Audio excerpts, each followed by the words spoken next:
What is going on, everybody? You know who it is. Back here with another breakdown. Dallas Cowboys versus the Philadelphia Eagles this week. Huge game for both teams, but it's actually, I think it's a must-win for us more than them, to be honest with you. I'm bringing in my two guys, TYDarius, also known as TYDarius, and Philly.500, who joined me the other week. What is up, guys? How you guys doing? What's up, man? How are you? How you doing, Darius? How you guys? Man, you know what? It's time to officially get excited for Dallas week, man. I feel like we've just been going through this whole carousel of just drama. It's Dallas week, man, and again, we are on live stream with Philly.500, who is the ultimate Dallas hater. So I'm hoping to pick up more of that Dallas hate week momentum, especially I need that Philly.500 energy, man, because again, just seeing what's been going on throughout the week, just need that energy. Yeah, exactly. I hate you know what? Dallas. And honestly, he says it best. Dallas still stinks, and you know what they do. I actually was a believer in Dallas after their first 3 weeks because they looked completely balanced. But after their last 3 games, they looked absolutely abysmal. They can't move the ball. Jason Garrett looks like a fraud again. Dak Prescott looks like a fraud again. And it's just it's a weird game for me because as much as I think that we could go into Dallas and make this an easy ass whooping like we would all love to, Dak Prescott actually owns us right now. So this is a weird one. And I'm actually going to this game. I leave for Dallas-Fort Worth at 5 o'clock in the morning tomorrow. So I would love to go across country and win this game, but I know it's going to be a tough task because they need this game as much as we do. And it's the biggest rivalry in the NFL right now. So I got great news for you, buddy. What's up? I got great news. You're going down there and you're going to see a win. We are going to triple walk that team's ass. We're beating their ass. I'm telling you, we're beating them. Now, it's not going to be a blowout because these games usually never are. But I think we're coming away with the win. I feel great about this game, to be honest with you. Yeah, I just do. Well, we stand as a +3 underdog, so that means that Dallas is the favorite by obviously 3. So that line's tricky to me because you saw them lose to the Jets last week when we beat the Jets by 25 points. So that's a tricky line to me. But at the same time, I just don't see how Dallas, with the pieces that they're missing right now, how they could overcome that and beat our trash-ass secondary. Yes, it is trash. But at the same time, I just don't see them overcoming that. So what do you think about that, Darius? Yeah, right now, honestly, the guy I would just have circled in my head is just Ezekiel Elliott. Yeah. And I mean, he's been the absolute difference maker in these games. If we're being honest, the games that we've beaten Dallas as of recent times, and I mean, what I mean by recent times is like since 2016, when they got Dak, when we got Wentz, the only time we've been able to capitalize, or when they got Dak and Zeke, because it's Zeke's team. Everybody out there, it's still Zeke's team because he's been the difference maker. I feel like with him being on that side and us struggling to really contain Zeke throughout these games and him being the difference maker, because these games have been really, really close, like really, really close to games that we've lost with Zeke in there. We've yet to still beat Ezekiel Elliott. And Right. So, in my opinion, I mean, seeing them being the favorite at home, I can go ahead and see that just because, I mean, on our end, we're 3-3 just as well, even though, I mean, they've been looking just as bad, if not worse than we have.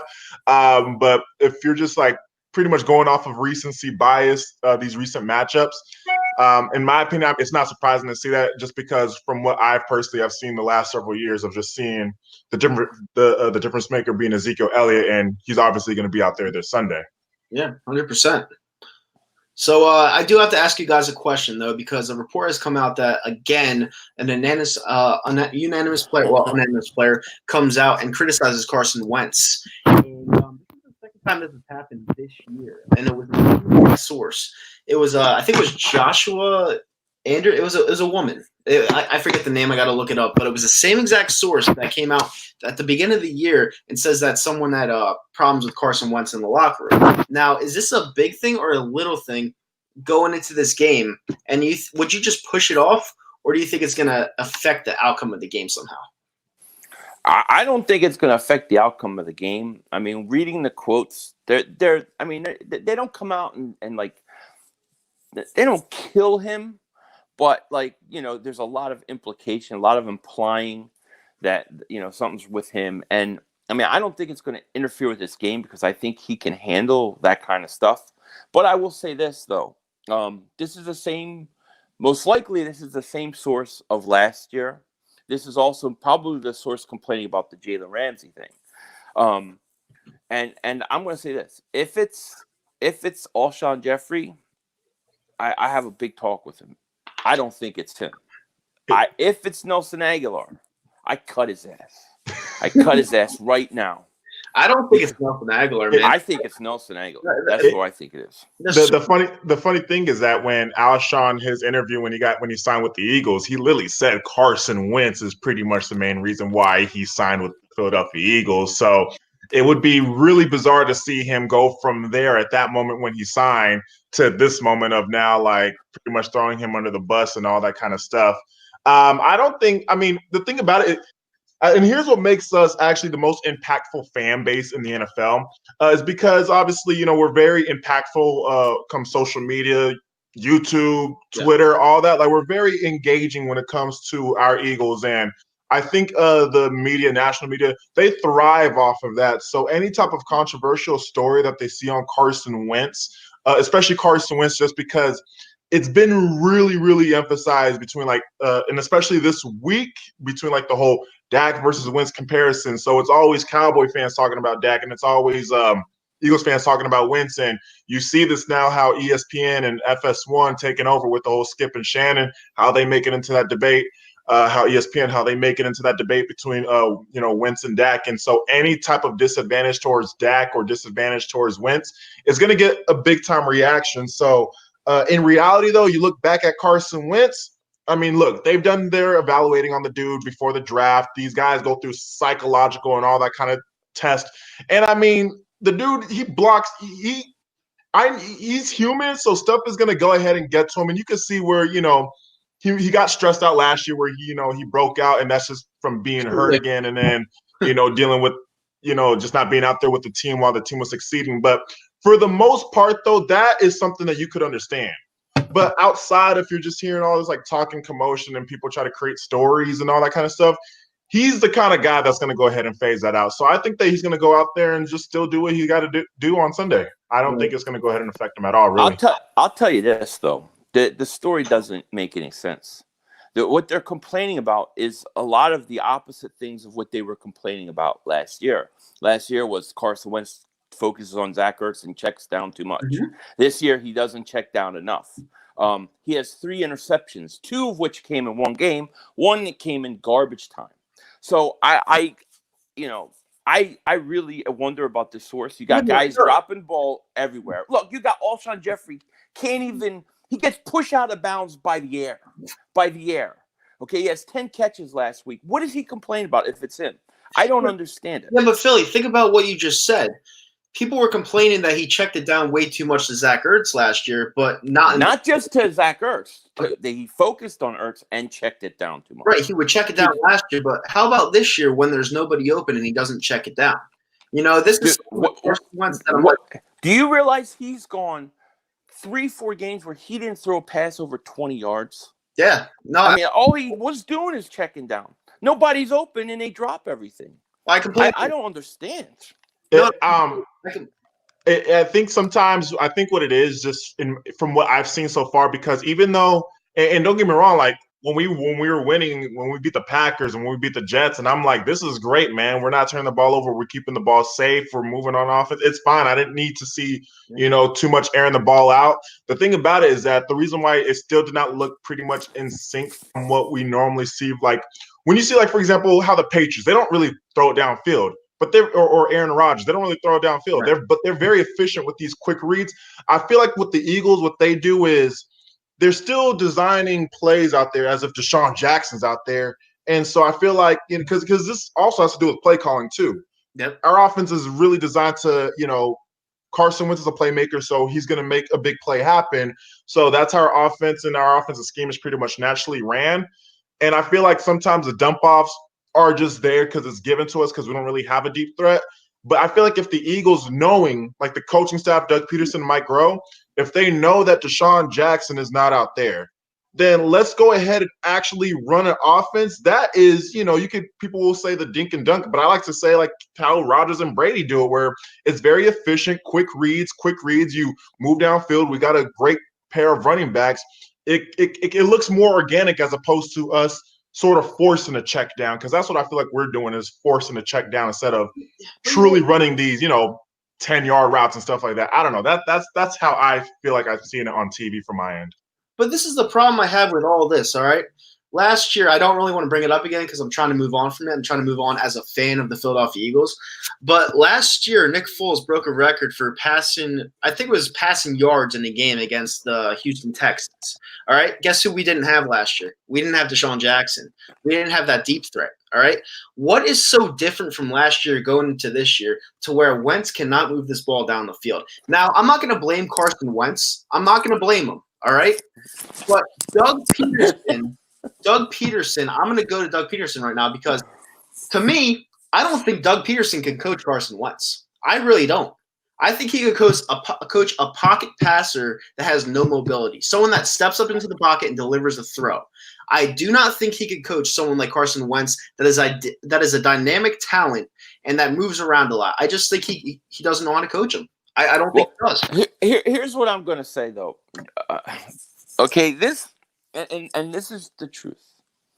Last year in the playoffs, you had a healthy Alshon, you had Golden Tate, and you had Nelson Aguilar that still was playing good. Right now, you have an injured Alshon Jeffrey. He cannot run. He literally had a touchdown pass that he lost his balance. Nobody touched him. Right. And he couldn't hold up. And I think it's because he's injured.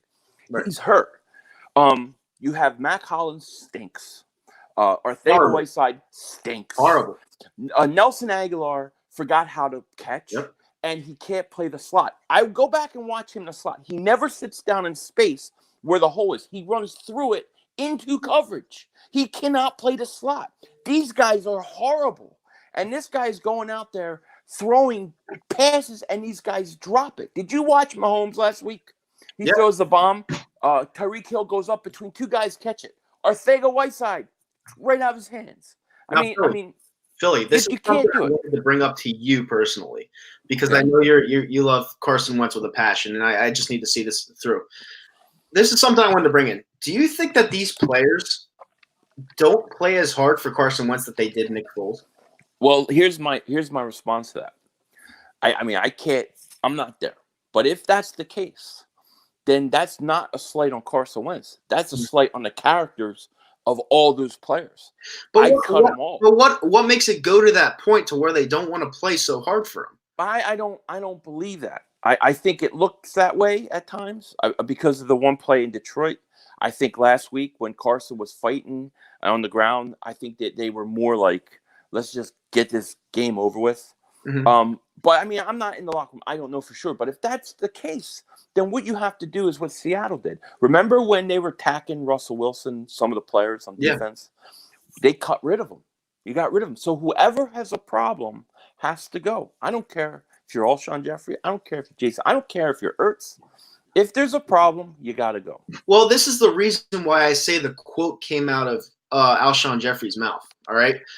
If you look at film, Alshon Jeffrey, Wentz throws the ball perfectly to his chest, right in his numbers. What is Alshon Jeffrey like? He likes the jump balls, the one that goes over his head and he goes and grabs it. When Carson Wentz doesn't throw it up like that, he gets pissed off and you can see it. So he dropped a couple of them. Yeah, I can show you a couple drops up high. I think he's had like 2 or 3 of them, honestly. Yeah. And the thing is like I think he wants the ball placed at a perfect spot for him to catch it. I don't think he likes it right in the breadbasket. And that's weird to say because that's where you're supposed to put it. But I don't think he likes it there. But here's the thing. If it's Alshon Jeffrey and that's the case, and you're right, you don't go to a reporter. You go to Carson Wentz and go in Doug's office and you work it out.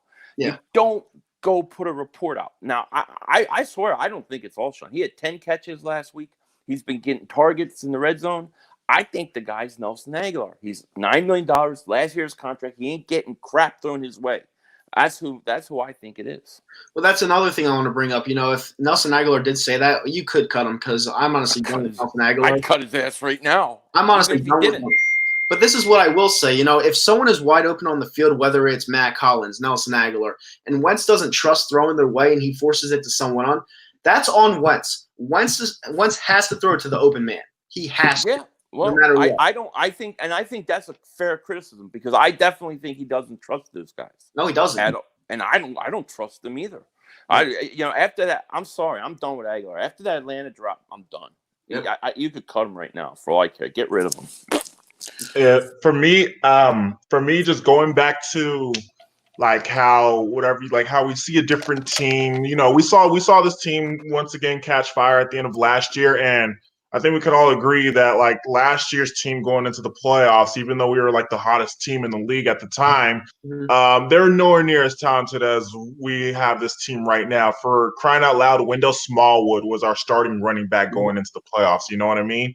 And yeah, I mean, you do see a different team as compared to like who was lined up behind center. It's sort of, and for me, in my opinion, I think it's just like everybody's human, and when you're actually on the team and playing out there, and this is where I say we just need an overhaul of the Super Bowl roster.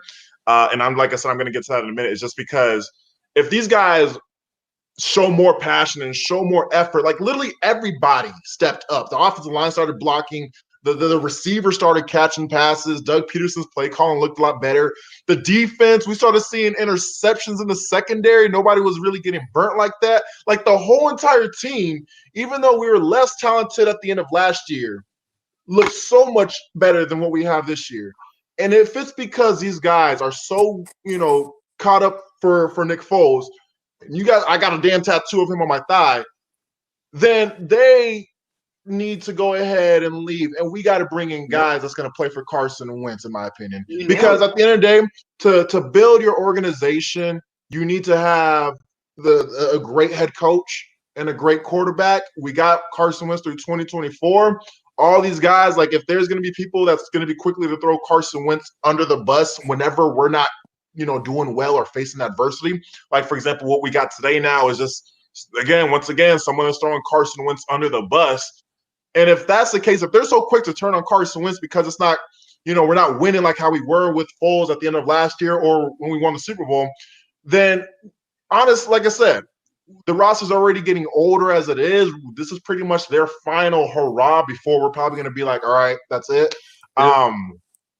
Then they all pretty much got to end up going. And I would love to bring in more young guys, fast guys. No more 6'3" wide receivers, 6'4". They're not going to get separation. We need like 5'10", 5'11", quick guys out there that is going to go ahead and get separation on the receiver, and that's going to be more in favor of Carson Wentz because that's Carson Wentz's game. He's a playmaker. He's going to extend plays with his legs, so he's going to want guys, shifty, crafty guys out there running routes that, oh look, Wentz is running out of pocket. Let me go ahead and run over there instead of a guy who's these 6'3", 6'4" receivers who kind of just slow down as a play develops. It's in my opinion, I think that I'm ready for a complete overhaul, which is why, and I know we're going to get into the whole Ramsey topic later on, but that's why I'm glad that we kept the draft picks. But we'll get to that later on, I guess. I do agree, though. I do agree we need to get younger. I think Carson does need more fast receivers around him. His game is more geared to that. I think we're too slow. We're too slow. But I do think that this passing game, I think the injuries and the personnel that is being put on the field is really a lot of the problems. I don't blame so much like Alshon for being hurt or Deshaun. Although Deshaun being hurt is killing us. Huge. But I think it's the personnel of the receivers out there. They're not as good as last year. Right now with no Deshaun, you can't tell me having a healthy Alshon Jeffrey and a Golden Tate is worse than what we're throwing out there with Hollins and Aguilar and Arcega-Whiteside. I think that's really hurting our game. I think it hurts it big time. Vic number 7 in the comment section actually brought up a good point. AB's charges got dropped, so why is he still sitting on the couch? I'm telling you, if it's Alshon, I'll cut his ass too, and I'll sign Antonio Brown. Do it. Okay. That's the thing.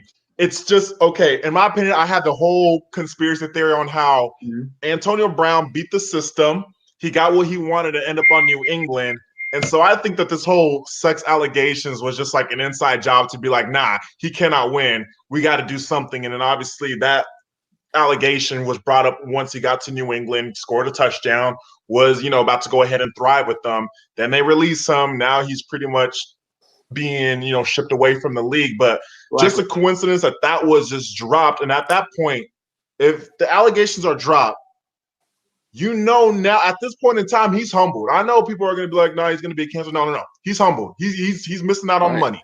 So this is a perfect opportunity to sign him on that 1-year deal. Yeah. Oh, yeah. On a 1-year deal. And then what the thing about it is that the reason why I would rather just solidify the offense is because the defense, there's a lot of holes. Defensive tackle, Fletcher Cox is hurt, and Malik and Jernigan, they're out. Linebackers, we got Nigel Bradham in a walking boot. Zach Brown just got cut, so we're playing now with backup linebackers. And in our corners and defensive backs, that whole situation is a complete mess. So it's that whole unit, defensive unit, plus our D coordinator is completely awful. That whole unit needs to be fixed. Whereas the offense, we know that we're missing that one wide receiver that could really just explode everything, which is Deshaun Jackson. And this is where I have a gripe with Doug Peterson and Howie Roseman for saying, if you really think our explosive offense really relied on an aging 32-year-old Deshaun Jackson who dealt with injury history as of recent years, what were you guys thinking going into the season? Like, were you guys really banking on our whole dynamic of this offense is going to go off of Deshaun Jackson? That, in my opinion, was I mean, I'm trying. How do I say this in a clean manner? In a way, I think it's idiotic. It's idiotic to go ahead and just bank on Deshaun Jackson to be the dynamic, like to be the reason why this offense will be great. Yeah, he's just like what we got in Mike Wallace last year. Nothing. So I mean, it's back-to-back years where Howie Roseman kind of three years in a row we've gotten old speed wide receivers. Torrey Smith, he's played the whole year and it helped. Hey, Torrey Smith helped us out, but he wasn't the same though. He was fast enough still to keep the defense honest. Yeah, and he did get hot in the playoffs, so you got to give him credit. But they need a young speed wide receiver, absolutely. But Antonio Brown, Hollywood Brown this year. I mean, what was that? I want a Hollywood Brown. I did too. But that's what they really need. And look, I mean, if his charges are dropped, like Darius is saying, he's coming in for 1 year. He's going to be on his best behavior. This is the time to do it. I think I would do it. I would too. I think I would do it. I would do it because, he may be a cancer long term, but you know what? I'm going to focus just on a 1-year deal. Let him be under his best behavior because he ain't going to say crap. And I'll be with a good quarterback and a good chemistry. Good quarterback. Maybe Deshaun comes back. We could kick Nelson Aguilar's ass out the door, and I'll be very happy. Yeah, I'm having a party when Nelson's gone. Yeah, I mean, I used to like Nelson Aguilar, and it's crazy. It's crazy because I think Nelson Aguilar has some of the best footwork in the NFL. But very athletic. If you can't catch the ball, you're useless, and he's just garbage. It's just like I'm just watching this guy play, and I'm like, what are you doing on the field? Like, just get off. Like, it's just. I don't know. I don't know. It's crazy. And I think that's the most frustrating part is that we've all seen what he's capable of doing when the ball is in his hands with some space to move around, because he will get yards after a catch. He will be able to get a lot of yards after a catch. And I think that's where and I mean, going back to the Chip Kelly days is to where you see how that whole RPO offense, it's suited for guys like Nelson Aguilar, where, okay, you throw a quick pass to Aguilar, and then he's going to go ahead and get 5, 6, 7 more yards because he's great with the ball in his hands. The main problem is that he can't get the ball in his hands. That's just the main problem. It's just, that process of, him holding on to the ball for him getting there, he just can't do it. And I mean, I've been over him since the Seattle game of 2016. I mean, I know he had a great year in 2017, but I had my famous rant there about Aguilar. He cost like a touchdown pass to Zach Ertz, and he dropped like a nice 30-yard pass from Wentz. And I'm like, you know what? I've been good off of him since then. So I've been on board with that. The one where Greg Lewis looks at him like this. He takes Greg. I just have nightmares of him running down the sideline, the ball just coming in his hand perfectly, going to be a touchdown, late fourth quarter against Atlanta, Monday Night Football, and he drops it. And I just can't get over that. Then the next week he air fumbles. Yeah. The air fumble against the Lions. It was Nigel Freak. You literally brought PTSD when you tweeted we lost to the Falcons. That should say a lot about this season. And I just and that's what just that Nelson Aguilar came up to my head. That Falcons game is going to be known as a Nelson Aguilar game because we had it despite early mistakes. You still see this team come back in. And I mean, that's one thing where, I want to give credit to the Eagles. Like we're always going to fight back. We're going to fight back, even though we might need an overhaul of the roster or, might need maybe a new D coordinator, a lot of things that we need to fix. You still expect this team to go ahead and fight, and you know what they're capable of doing, which is why it's rather really frustrating that, we've been a 500 average team. We're a mediocre team. That's what happens when you're 500. You're just mediocre, and so it sucks. Yeah, it's disgusting when you lose to a team like the Atlanta Falcons, and then the only valuable trade you make, well, if you want to say valuable, it's not valuable. Duke Riley, the guy that's dancing. You get him, and then you get rid of Zach Brown. I guess Duke Riley's going to be our starting middle linebacker. That Zach Brown cut was sending a message to the team. Was. I think so. I have no problem with that cut, to be honest with you. Yeah. But what now? Who's going to replace him? Well, that's the problem. Is he's good against the run, and Nigel Bradham is good against the run, and they both may not be there. So all of a sudden, you got to go against Zeke Elliott, and these guys, you don't know that they can play the run. That is an issue. No, go ahead. I was gonna say I saw some alarming film on Nate Gary defending the run against the Vikings. It was alarming. I don't know if there's someone who did some great film study. I wish I remember his Twitter name or his Twitter app, but he really was. He pointed out Nate Gary's really again. You got to see how he was reading these runs with Dalvin Cook against the Vikings, and I'm like, this is the guy that we're gonna have out there against Ezekiel freaking Elliott. You know what I mean? And so it's.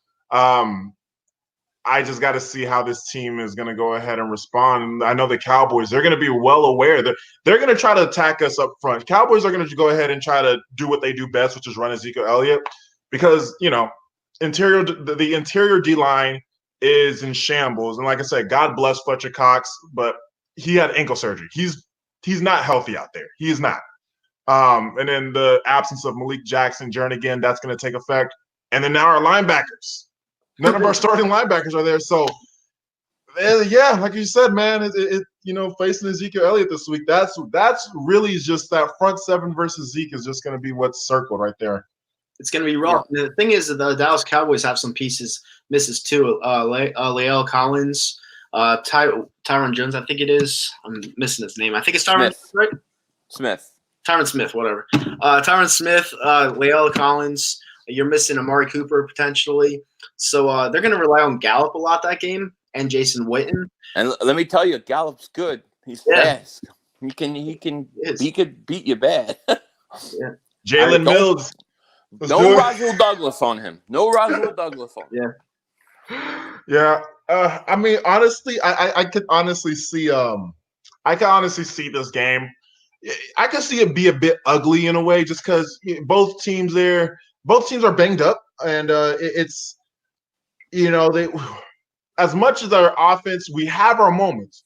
Like our offense has our moments, but it's not consistent.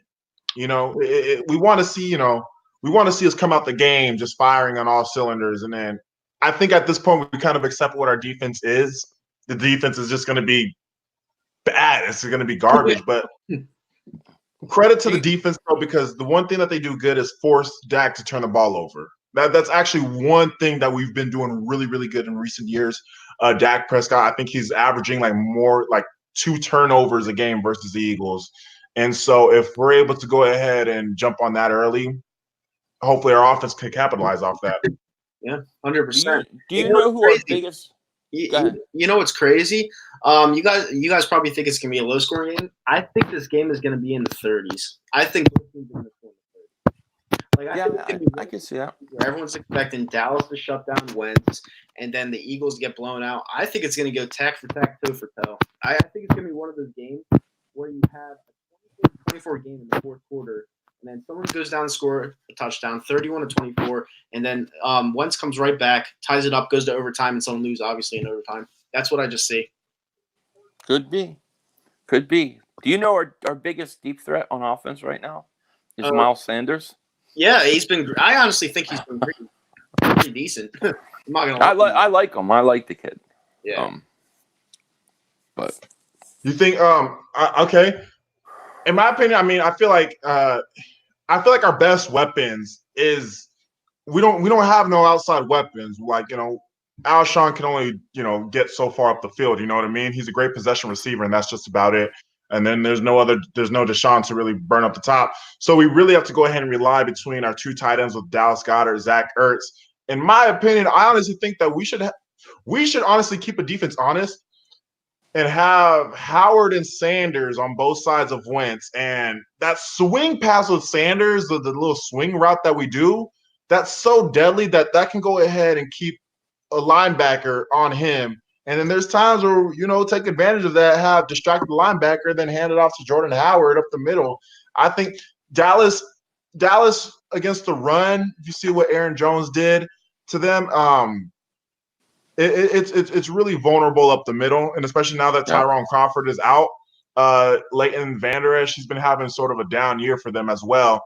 They're vulnerable up the middle, so I think we should really kind of emphasize on that and perhaps utilize Miles Sanders and Jordan Howard out there at the same time. Since we don't have no outside, we just got to take full advantage of the talent that we have, in between the lines, in between the hash marks, I guess you could go ahead and say. Yeah. That's how you beat Dallas. You run at them. That you sideline to sideline. Their linebackers are too quick. Up the middle is how you get them. So Jordan Howard should have a big game. He should. And like I said, I'm about to depart to go to Dallas Fort Worth. So I honestly don't want to go there and see a loss. So I hope the Eagles bring their A game because this is a must-win game. And honestly, this Eagles team with this culture that they have, the life after Nick Foles, they really haven't shown me anything, And the thing is, everyone in the offseason hyped up this team like they were going to win another championship like we do every year. We think we're the best team on paper every single year. That's just what we do. And you know what? I really, really want to see that one game where we just look complete, and I have yet to see that. I hope this week starts it because, yet again, Howard Roseman drops the ball and does not sign Jalen Ramsey when we were on par to get him. He called them every single week and wouldn't offer what the Rams offered him, which really, in my opinion, for us, it wasn't that much. Bargain. It was a bargain. I don't get it. I really don't. What are your guys' thoughts on that? My thoughts were that two firsts and a fourth is cheap. And here's my and people argue with me with this. They say, well, we can't give up the farm. We need young guys. Well, he's 24 years old. He's 24 and he's a Hall of Fame talent. Exactly. So you trade 2 first-round picks. One of those first-round picks essentially is Jalen Ramsey. Okay? So he replaces one of those first-round picks. That means you only have 1 first and 1 fourth you have to make up for it. That's hardly the farm. Okay? Mm-hmm. And then you're always picking 15 to 32. You don't want to trade Danny Watkins and Nelson Aguilar for Jalen Ramsey? Maybe Marcus Smith? I mean, what great first-round pick are we going to get between 15 and 32 that's equal to Jalen Ramsey's talent? The guy is a superstar that we haven't had at the corner position since Asante Samuel, Sheldon Brown, and Lito Shepherd, So we haven't had a solidified quarter in that role since Asante Samuel. I'm not going to count Nnamdi Asomugha. I thought he blew. DRC was okay. He wasn't anything special. We really haven't had a shutdown corner since Asante Samuel and Sheldon Brown. No. And this was your chance to do it. He's 24. You could have built around him. He would have been the quarterback of the defense because Malcolm Jenkins is about to leave. So I just don't see why you couldn't just – it just bothers me, And I know Darius likes the fact that he didn't give away all those assets, but at the same time, Howie has not proven to us that he can draft.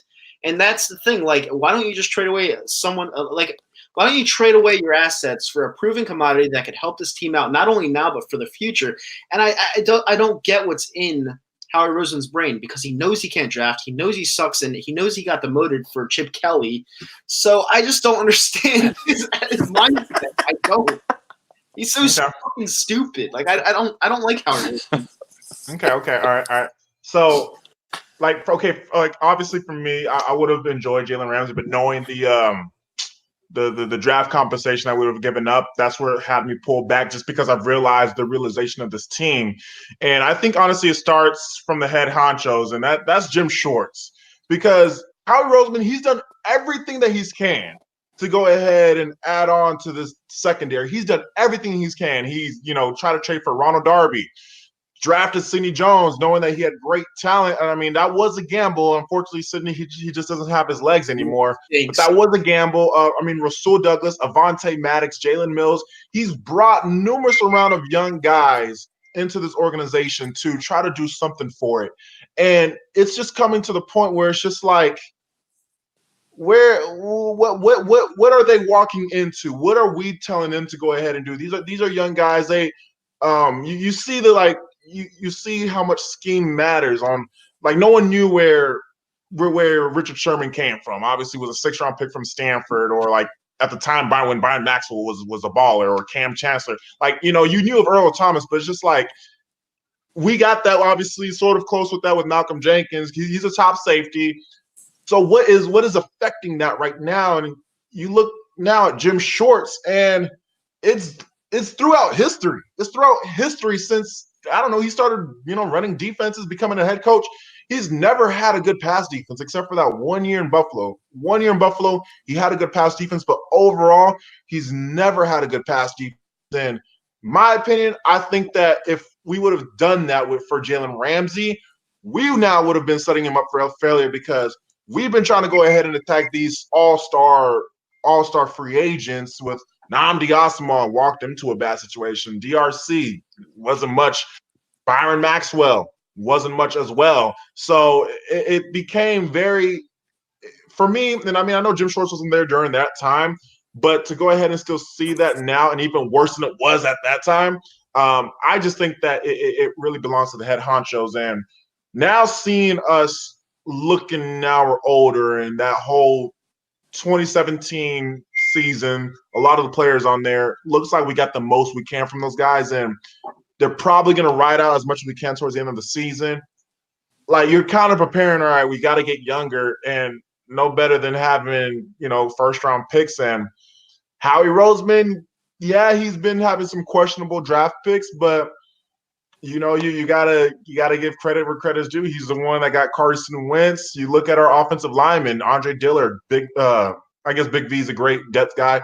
Isaac Seumalo, Jason Kelsey, Lane Johnson. These were guys that all were selected during Howie Roseman when he was a GM as well. Zach Ertz, Dallas Goedert. Miles Sanders. He's traded for Jordan Howard. So he's made the moves, and you give him the effort that he's been doing for the secondary. I give him props. But maybe he just can't evaluate the skill guys like cornerback and wide receiver, because that seems to be our biggest issue. And we'll probably get to that in a minute. But I don't know. I think it just belongs to Jim Shorts. And I feel like if we would have done that and then got Jalen Ramsey, and then still see our situation where we're not getting to the quarterback, because that's also an issue that we have to address, is not getting to the quarterback. I've seen Kirk Cousins stand there very comfortably on Sunday, as well as, Rodgers did, as well as Case Keenum even did. And it's just like, well, if we're having a guy that's just sitting there in the pocket, how much is Jalen Ramsey going to go ahead and cover? 7 seconds. So you know what? I don't mean to cut you off, but I think Nnamdi Asomugha, Maxwell, DRC, none of them were even close to the talent that Jalen Ramsey is. Oh, yeah, we're talking agreed. Darrelle Revis, Champ Bailey, Deion Sanders. That kind of talent is what I think this guy possesses. And I think he's the only guy that would come in and force Schwartz to adjust to him, because he commands that much respect. Hold on 1 second, guy. No fly zone. Jake Reynolds. Also Jake Reynolds. just gave a $1.99 super chat. Thank you so much for the super chat. You don't have to do that ever. I'll accept it. Listen, I'll accept it. But I when people give me money, it's just like, yeah. I listen. I'm not a person that likes to take people's money, but I really appreciate it. Thank you so much. I hope the Birds win on Sunday. And yeah, cheers. He says, cheers. 3 of the greats right here. So. Oh, thank you, Jake. That's nice of you. Yeah, it's very nice of you, Jake. And yeah, go Birds. But finish what you were saying, Philly. No, I think, in my opinion, like I get what he's saying with assets, but I think we're talking about such a special player, such a special player. I see him as a guy who, when it's all said and done, could be up there with the Champ Baileys, Darrelle Revis's, Deion Sanders type. So when you have an opportunity in season to get that at a position that you're horrible, I just don't see how you don't pull the trigger. Yeah, I just don't. I'm about to bring up something. Darius was kind of hitting on Jim Schwartz there, and everyone likes to pounce on our defensive coordinator, Jim Schwartz. I actually don't think he's been doing that bad of a job ever since the Atlanta game where I told him to jump off a bridge. But I don't think he's been doing that bad of a job. And you know what he did have when he had that top 5 pass defense in Buffalo? Pass rush? No, he had Stephon Gilmore. All right. Ooh. Oh, how dare thee? Oh, all right. Arguably the best corner. Him and Jalen Ramsey are the top 2 in the league. I think Jalen Ramsey. Okay. That's actually a really, really good point. I actually had to get up for a quick second. Now you want to give up them 2 first rounds. Now you're ready. Mm-hmm. I was ready. Okay. That was actually a really, really good point there. Gosh, Stephon Gilmore is such a beast, and he is on. I think he's really Stephon Gilmore is honestly he is up there with the Jalen Ramseys. He's very good.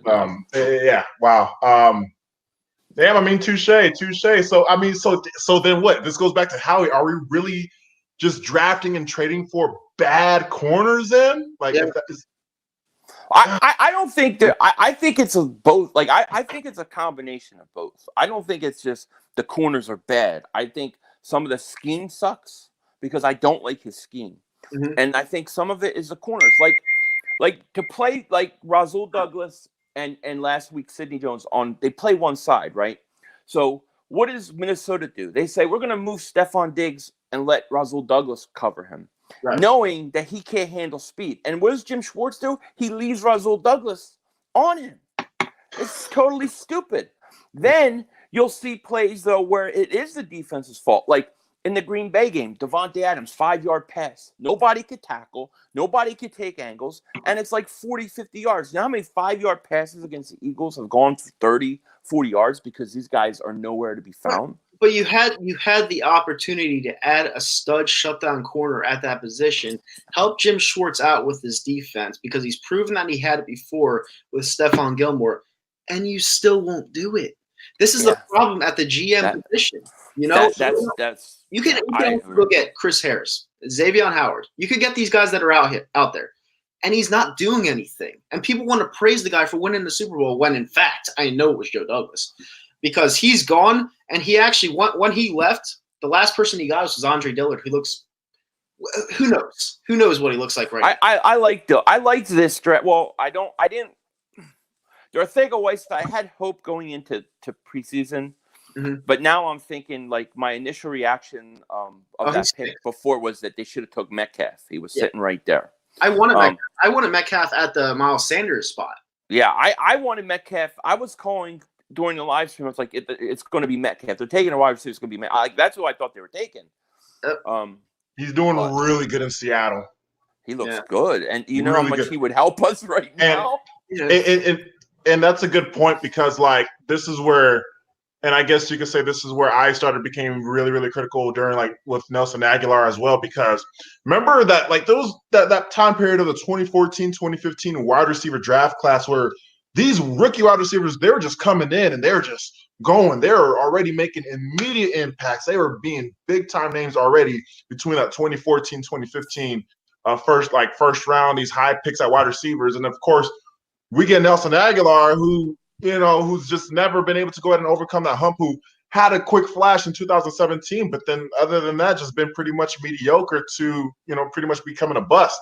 Well, And now we're seeing this with Arcega-Whiteside, where you see Hollywood Brown making these big explosive plays for the Ravens. You see Metcalf as well, who's just absolutely balling for the Seattle Seahawks. And we're like, well, we just wasted a second-round pick on a wide receiver, and we now have to play the whole, rookie treatment. Like, oh, I guess he's a rookie, so we have to be patient. And I mean, I get it. I get it to be, not all rookies are going to go ahead and come out swinging. And there's been plenty of rookies that developed over time, but like, it's too early to give up on them.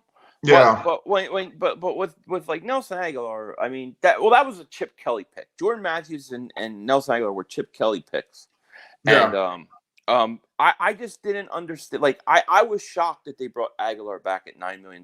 Like I didn't want him back. Yeah. I would have rather have kept Golden Tate and put him in a slot than Nelson Aguilar. And I think Aguilar has killed. I think he's been killing us this year. Like, to be honest with you, because we need him to step up, and he hasn't. Good point on bringing Aguilar back at $9 million, because when you just mentioned Golden Tate right now, Philly.500, my thing is this: I'm like, if Aguilar, was moved to slot in 2017 because he's now better in the slot, you traded for Golden Tate, who is a slot wide receiver. Mm-hmm. So what should that say about Aguilar? And if that's the case, Golden Tate walks away. So you bring back Aguilar, even though you traded for a guy who's better than him at his position? Right. Like, that move right there was already questionable enough for me as it is. I feel like I've seen enough. And, I mean, you could honestly say that I think that phantom fumble against the Lions, that turned into a touchdown, and we lost by 4 against the Lions.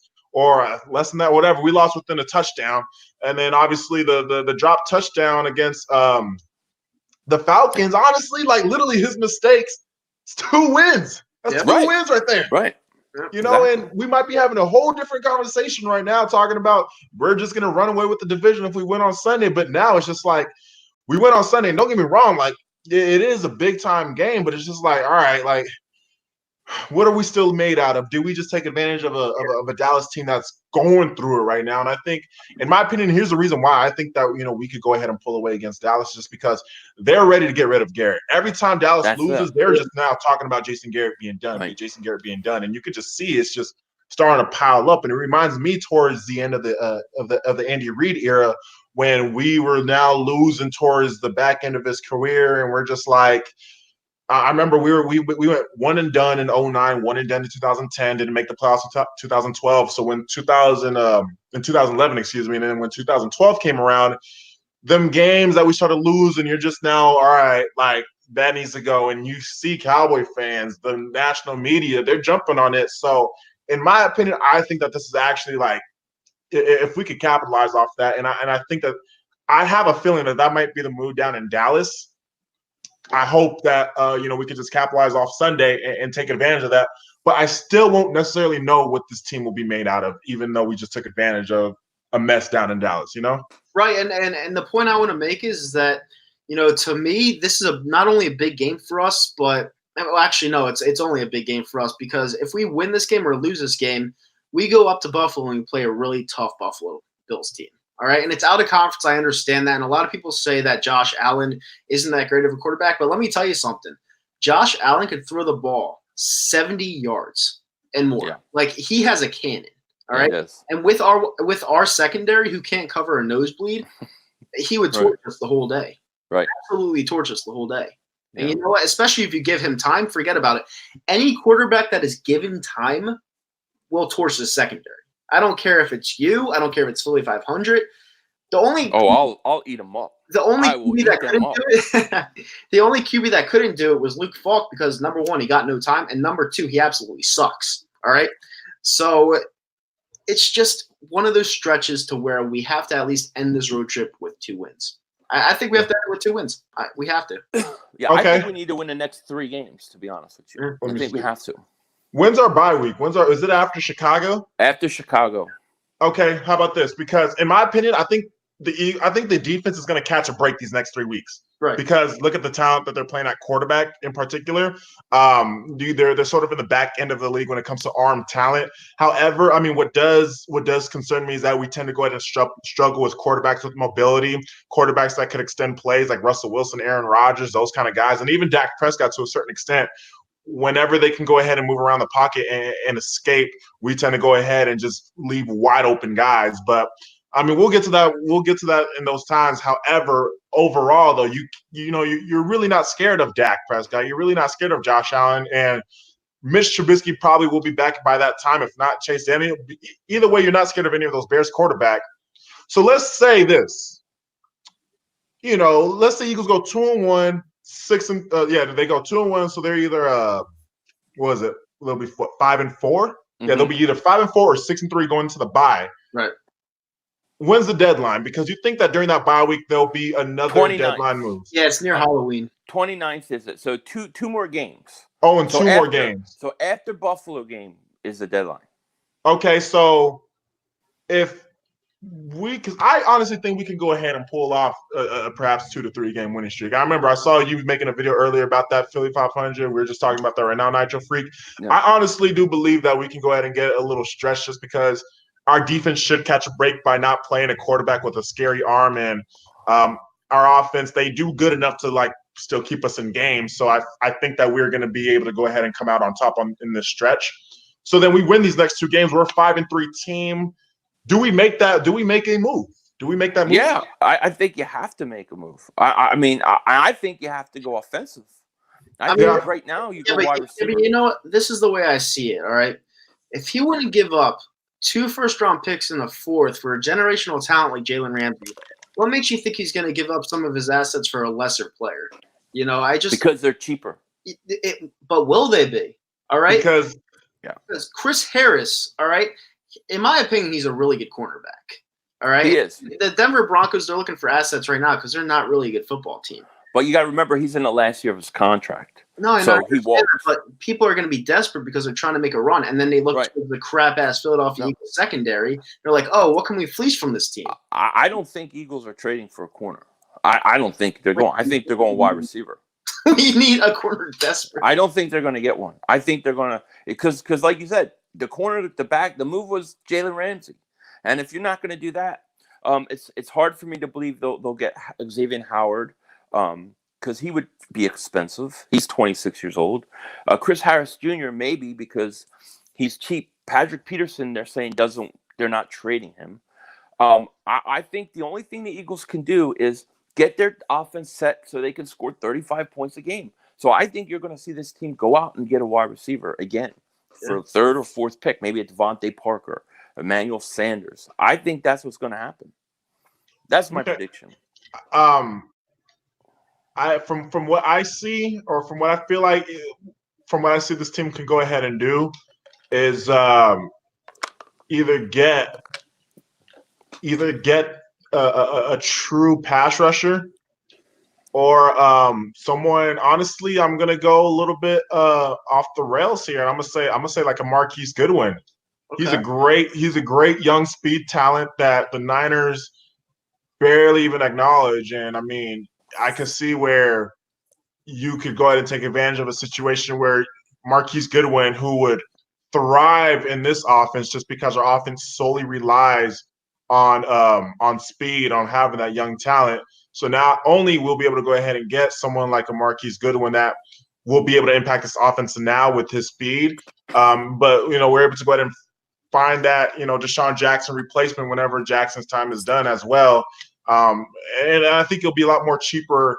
And to go ahead and go back to trading for a cornerback, I think it sucks that the Eagles are probably thinking like this, but I truly believe that they're banking on the fact that Darby's hurt, Jalen Mills hurt, LeBlanc is hurt, and Avonte Maddox is hurt. And so they're probably going to use the excuse of, we have these guys hurt, they're going to be coming back, so we're not going to be making that move. I feel like that's the reason why they might not be able to how do I say, probably like jump on a corner, just because they're more so banking on our guys to get healthy.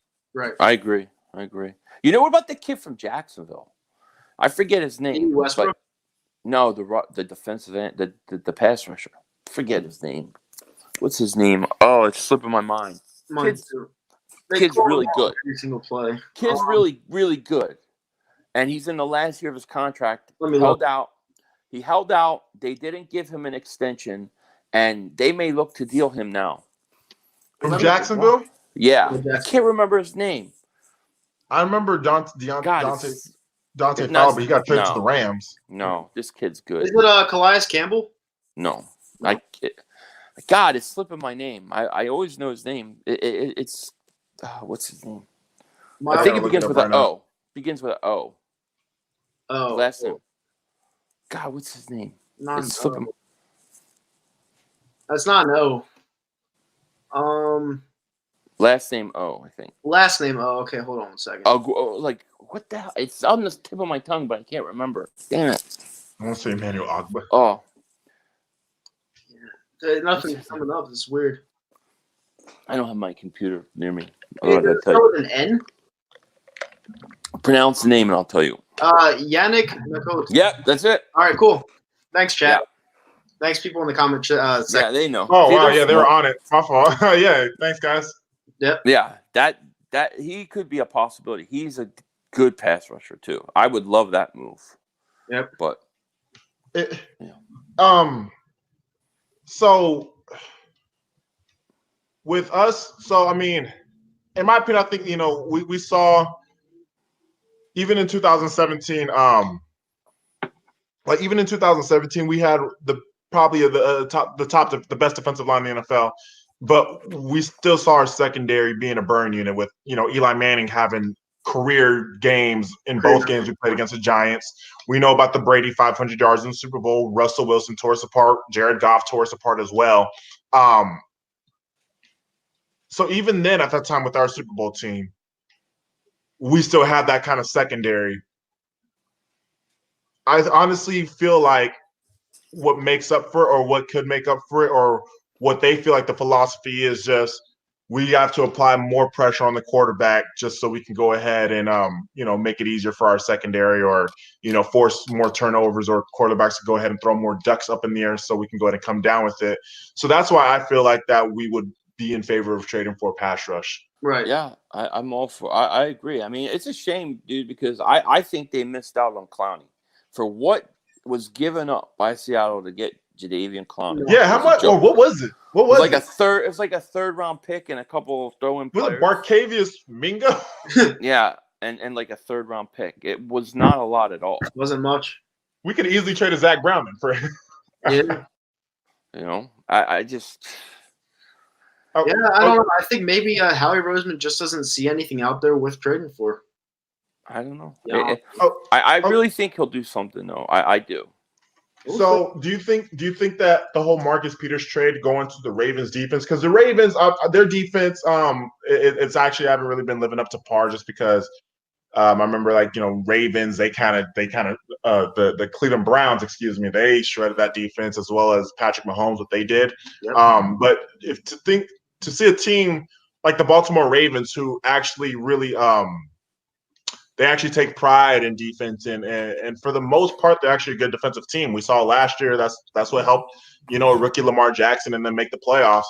Do you think that Marcus Peters could have offered anything, or is just was a case where maybe it's just the scheme would not have been able to benefit Marcus Peters? Because what if you see Marcus Peters benefit and looks good with that Baltimore secondary with Marlon Humphrey, Earl Thomas, and you see them now thrive with Marcus Peters, but knowing what was give up was a linebacker, and we just cut Zach Brown. Do you think that we probably missed out on perhaps maybe like a Zach Brown for Marcus Peters deal, or what? I don't think they wanted him. I don't think they wanted to deal. I think because he's a bit loud. He could talk. He could say things. I kind of think they were steering away from that, and I kind of think that's why they got rid of Zach Brown. So I just don't think his personality-wise is what they would even consider. Yeah, Gotcha. Just my opinion. Direction, yeah. Yeah. Well, I mean, which is dumb. It's such a weird. Like I said, I never been part of a bizarre Dallas week, and I mean, it's I think it's just because I think we see both of these teams, because I thought the Dallas Cowboys were going to be really, really good as well. And even this, that was before the 3-0 start. I thought it was really going to be neck and neck. And honestly, I had my prediction was like there's going to be a 12-4 team, a 12-4 winner, and an 11-5 second place team. And it was either going to be between the Cowboys or the Eagles. One of them was going to be like an 11-5 wild card team because the other team was going to be 12-4. That's how I thought that this season was going to go ahead and turn out, with the way they ended last year and what we were building up this year. And then now you're seeing, both teams have been very, very underwhelming now. At this point in time, like going into this game, do you think the team themselves, do you think the Eagles themselves, let's say, like, if they win, do you feel like they'll perhaps be able to use that carry on? Like, okay, we're in first place now. Now we can go ahead and get this thing rolling. We're like solely in first place. We're not, tied with anybody. Do you think that can go ahead and happen with the Eagles? Like, if we can finally get that momentum, get that winning streak that we saw in 2017, where we won a bunch of games in a row. At the end of 2018, where we won a lot of games in a row as well. Can you see that? It's possible. It's possible because the last 2 seasons we haven't really been able to get under that winning streak against Dallas. The last 3 games they beat us. So that would be a huge momentum builder going into the Buffalo game and then the Bears game and then the bye week, because the 2 games coming up after this week, they're winnable games. It's not the Patriots. It's not the Saints. Right. So yeah, you definitely catch some momentum, especially because you beat a team you haven't beaten in a long time. So yeah, 100%. You'd ride the wave, but the thing is like it's gonna be a tough game. It really is. It's good. It would be interesting. You guys were touching on it earlier about Jason Garrett and if he's going to get replaced. I'm curious to see if this team doesn't quit on him. Yeah. Like if they go down early, if they quit on him, because those players weren't even slapping him 5. They didn't want anything to do with him after that game. Yeah. And if, let's say, the Eagles go up 7-0, 10-0 early, you'll know if that team wants Jason Garrett or not. Because, well, see, this is the thing. I don't think this game has anything to do with the coach per se, because this is an Eagles-Cowboys game. In the last 2 seasons, it's been a really heated matchup. Like in particular, the last 2 seasons. I think they're going to fire him if they lose. Oh, yeah, they might. Even though Jason Garrett's a yes man and he's a puppet, it's very possible, because it's like, what now? You have all this talent that you acquired. You have all this talent that you've had for years. Sean Lee's finally playing decent. So I don't know. We'll see. Yeah, it's going to be interesting. Sean Lee's not hurt, right? I don't know. I don't think so. He'd be limping around. Okay, so how do you feel about Doug Peterson's confidence then when he said, okay, we're going to go down there and we're going to win? And don't get me wrong. I like my confidence in my head coach. And I remember back before the 2017 season, our Super Bowl year, he got on and he said, this team reminds me of the 1996 Packers, which obviously won the Super Bowl he was a part of. And I don't know. For some reason, it seems to – the fact that Doug Peterson, he sort of backs up his talk in a way. Did that sit well with you guys, even though we just got off of a week where Zach Brown kind of just sort of said, yeah, we have a weakest link with Kirk Cousins, and that obviously, we got blown out by Kirk Cousins. And to see that now from Doug Peterson, though, even though Doug Peterson, he's not going to say just to say it, he backs up his talk. You get what I'm saying? But even though that just came off of a week where someone else just said something about Kirk Cousins, did what he said about going into Dallas and winning, did that concern you guys a bit or no? No, it doesn't bother me now, but the first time I heard him say, I think it was 5 hours after the game or 4 hours or something like that. The first time I heard him say, I was kind of in a pissed off mood, so I was like, dude, shut up. Seriously. Yeah. I didn't want to hear it. But I do like the confidence that he wants to go down there and says we're going to win the game. But obviously after the Cowboys lost to the Jets, who wouldn't say that publicly? Because the Jets suck. We beat them 31-6, and we know that we have what it takes to beat Dallas. But at the same time, you're going into their house. So it's I like the confidence, but at the same time, I don't want any bulletin board material. And we can't beat this team. It's not going to be fun.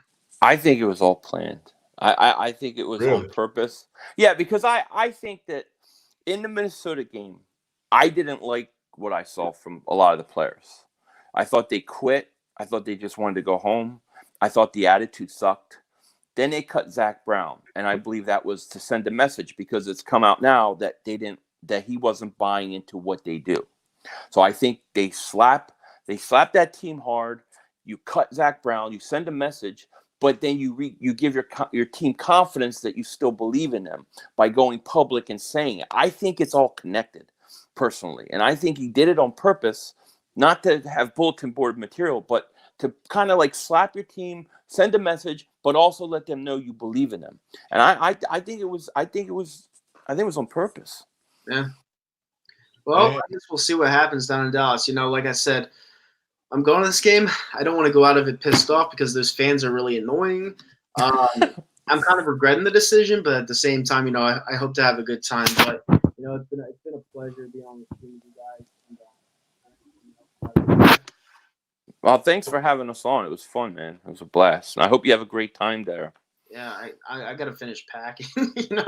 Like I said to my friend who I'm going with, it's gonna be a good time. I hear that the weather's nice there, but at the same time, those fans, how annoying they are. And but you're dealing with Cowboy fans in Dallas. You're not dealing with Cowboy fans in Jersey or Philly. Yeah, they're a lot more annoying. Or Maryland. Yeah, Maryland. Yeah, your boy. I like the rivalry that you have.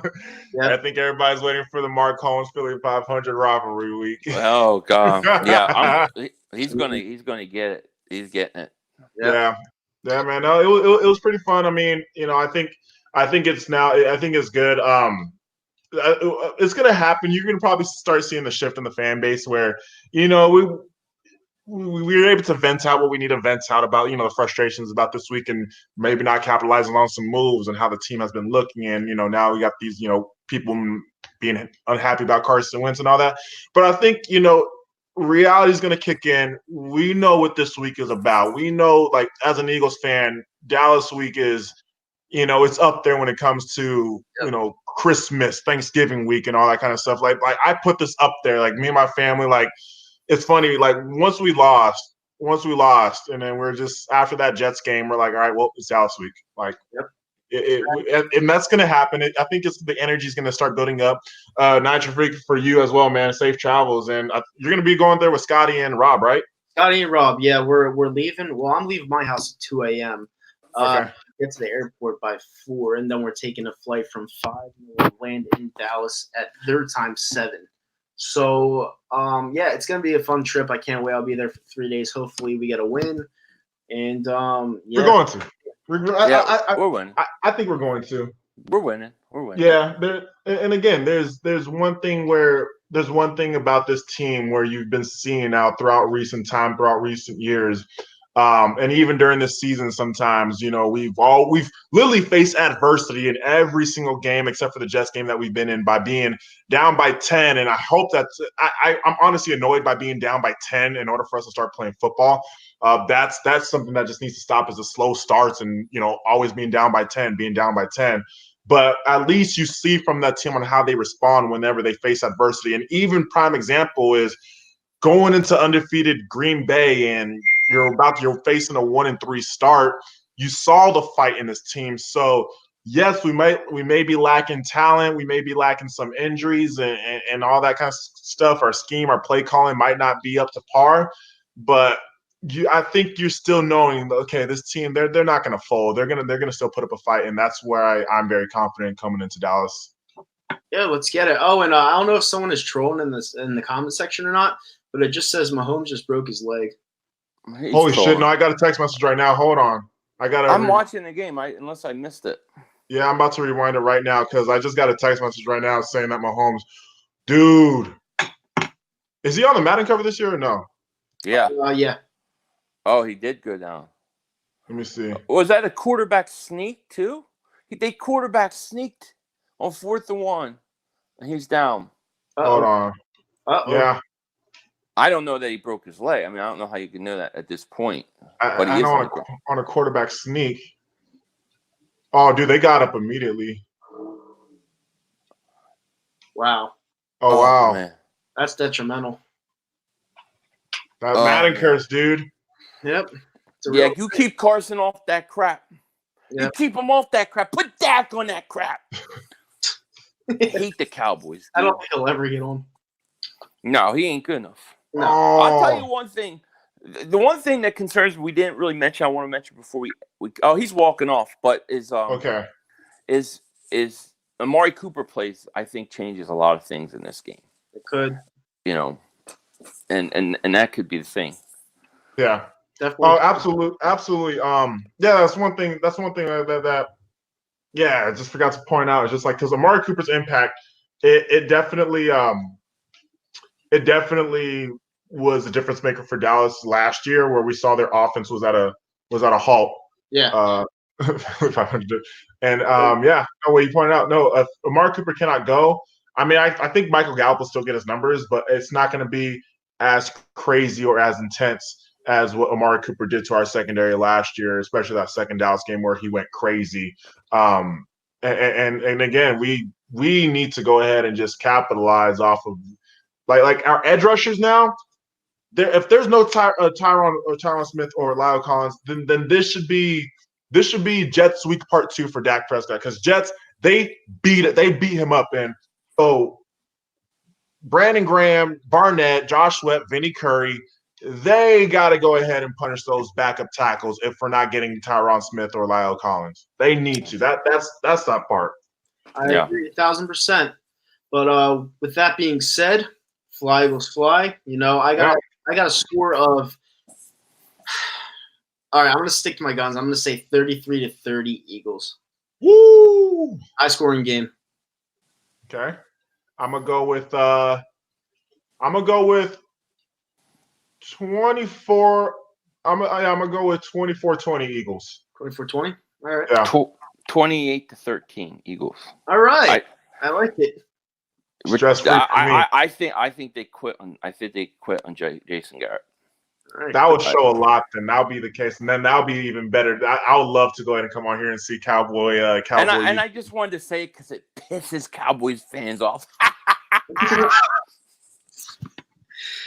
always love doing these things with you guys. But yeah, we'll be back on for at least 3 more games this year. You know, I had a blast doing this. Thank you guys for coming on. Oh, thank you.